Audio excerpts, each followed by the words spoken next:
أعوذ بالله من الشيطان الرجيم بسم الله الرحمن الرحيم۔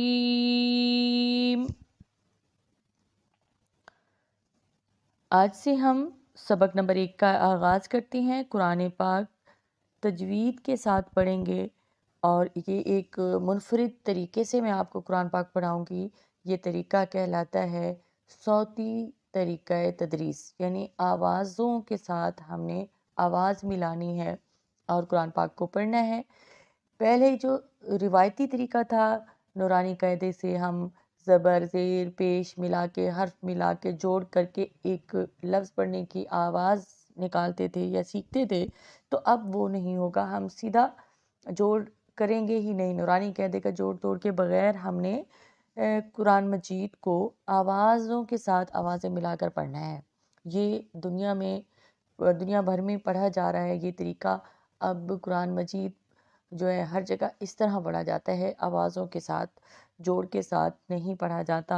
تو ہم نے انشاءاللہ آوازوں کے ذریعے قرآن پاک پڑھنا سیکھنا ہے اور ان کو درست طریقے سے صحیح مخرج کے ساتھ ادا کرنا ہے۔ حروف اکیلے اکیلے جو حروف ہوتے ہیں وہ مفردات کہلاتے ہیں۔ مفردات یعنی مفرد جو لفظ ہے وہ مفردات کی جمع ہے اور اکیلے حرف کو مفرد کہتے ہیں۔ اللہ تبارک و تعالیٰ نے 29 حروف تہجی پیدا کیے جو کہ حروف مفردات بھی کہلاتے ہیں۔ ان حروف میں سے 7 حروف ایسے ہیں جو ہر حال میں پر پڑھے جاتے ہیں، یعنی ان کی آواز موٹی ہوتی ہے۔ ان کو حروف مستعلیہ کہا جاتا ہے۔ وہ حروف ہیں قاف، غین، ضا، طا، ظا، صاد، خا۔ اچھا، اس کے علاوہ جب ہم یہ حروف پڑھتے ہیں قرآن مجید کے، تو سب سے پہلے 3 باتیں آپ نے خیال رکھنا ہے کہ ایک تو آپ ہمیں حرف کی شکل کی پہچان ہو، حرف کی آواز کی پہچان ہو اور حرف کے نام کی پہچان ہو۔ ٹھیک ہے، آج کی تختی میں، آج کے سبق میں ہم حروف تہجی کے نام پڑھیں گے۔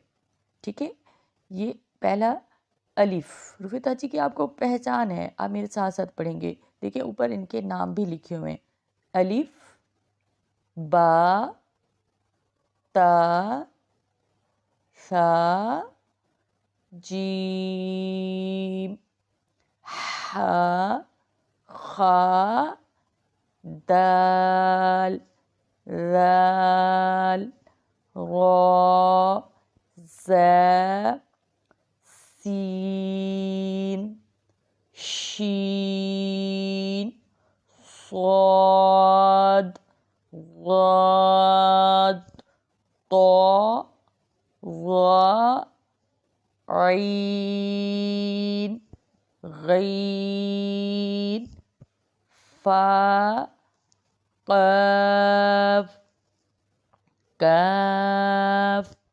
لام، میم، نون، واو، ہاء، ہمزہ، یا۔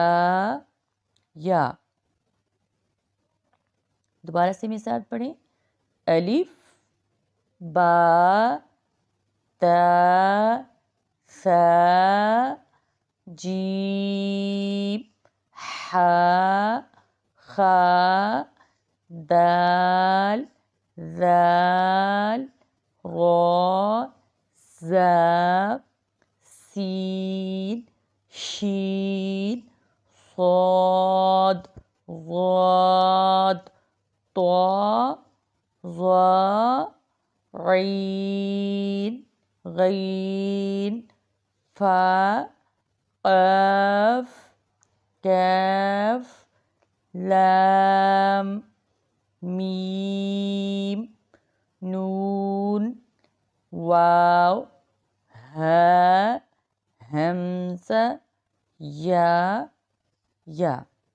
آج کے سبق کے لیے اتنا کافی ہے۔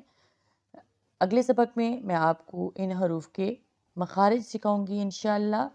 اللہ تبارک و تعالی مجھے اور آپ کو علم و عمل کی توفیق عطا فرمائے۔ آمین ثم آمین۔